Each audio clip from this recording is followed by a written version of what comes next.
Hi నేను మీ GK welcome to Balagam TV Telugu. Bandi Sanjay కుమారుడు బండి భగీరథపై పోక్సో చట్టం కింద కేసు నమోదైన విషయం తెలిసిందే.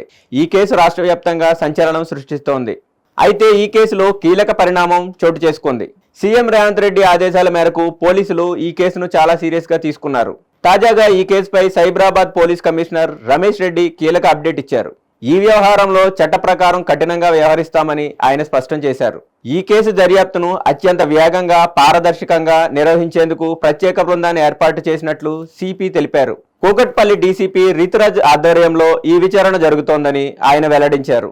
మహిళాధికారి పర్యవేక్షణలో విచారణ జరగడం వల్ల ఈ కేసులో సున్నితమైన అంశాలను మరింత లోతుగా పరిశీలించే అవకాశం ఉంటుందని భావిస్తున్నారు.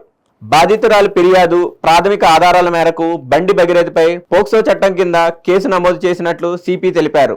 ఈ కేసు విషయంలో తమపై ఎలాంటి రాజకీయ ఒత్తిళ్లు లేవు. ఒకవేళ ఉన్నా సరే మేము వేటికి తలొగ్గం.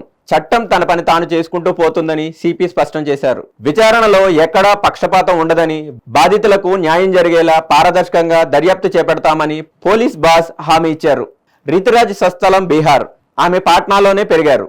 ఢిల్లీలో నేషనల్ యూనివర్సిటీ నుంచి లా చట్టం పొందారు. 2018 బ్యాచ్కి చెందిన అధికారిని తెలంగాణ కేడర్కు కేటాయించబడిన ఆమె హైదరాబాద్ లోని నేషనల్ పోలీస్ అకాడమీలో కఠిన శిక్షణ పూర్తి చేశారు.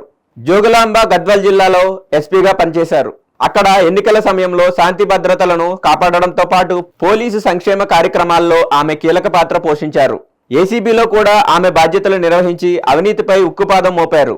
2025 సెప్టెంబర్ 29న మాదాపూర్ జోన్ డీసీపీగా బాధ్యతలు చేపట్టారు.